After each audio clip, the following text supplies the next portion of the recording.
Hello everyone, welcome to High Medico. তো আজকের ভিডিওতে তোমাদের বলবো ওবিসি সার্টিফিকেট নিয়ে কিছু আপডেট এসছে। অর্থাৎ এখনও সুপ্রিম কোর্টে ওবিসি সার্টিফিকেট নিয়ে কিছু কেস চলছে। কী কেস তোমরা অনেকে হয়তো জানো বা অনেকে জানো না, তো আমি ডিটেলসে সব কিছু গুছিয়ে বলার ট্রাই করছি।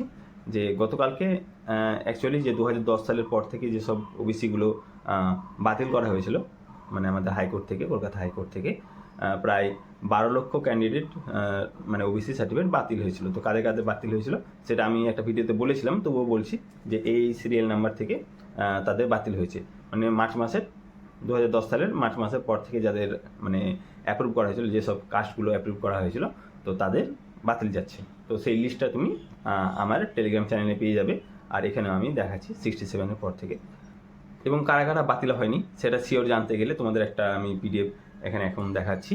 তো এটা 2010 সালে পাবলিশ করা হয়েছিল। তো তাদের মানে আছে ওবিসি এ আর ওবিসি বি মিলিয়ে দেখো যে যে সমস্ত কাস্টগুলো রয়েছে তোমরা দেখতে পাচ্ছ, সেগুলো তাদের বাতিল হয়নি।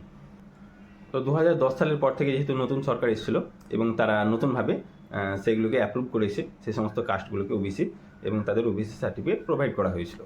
এবার সেটা যেহেতু বাতিল করা হয়েছে রাজ্য সরকারের কাস্ট সার্টিফিকেটগুলো, তো সেই কেসটা নিয়ে তারা সুপ্রিম কোর্টে গিয়েছে।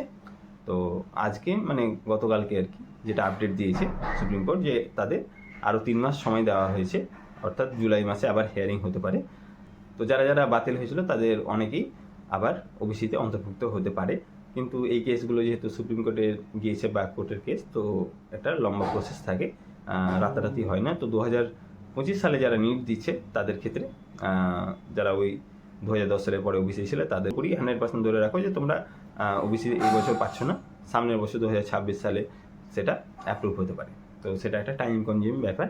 তো 2025 সালে সেটা হচ্ছে না। আর অনেকেই আমাকে বলছিলে, মানে বুঝতে পারছিলে না যে 2010 সাল ওটা আমি কোনটা দেখে বুঝবো, যে আমি যখন অ্যাপ্লাই করেছিলাম বা আমার যেটা সার্টিফিকেট যখন ইস্যু হয়েছিল সেটা।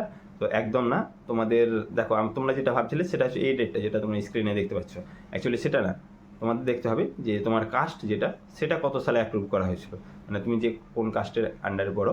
তো সেটা চেক করার জন্য তোমার দেখো একটা নোটিফিকেশন নাম্বার আছে। তো নোটিফিকেশন নাম্বারের শেষখানে একটা ডেট আছে দেখো। তো সেই ডেটটা দেখে তুমি বুঝতে পারবে যে তোমার এটা ভ্যালিড কি ভ্যালিড না।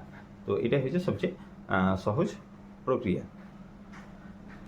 এবার জুলাই মাসে তখন যদি আবার হিয়ারিং হয় তখন আবার সেটা নিয়ে তোমাদের আপডেট দিয়ে দেবো।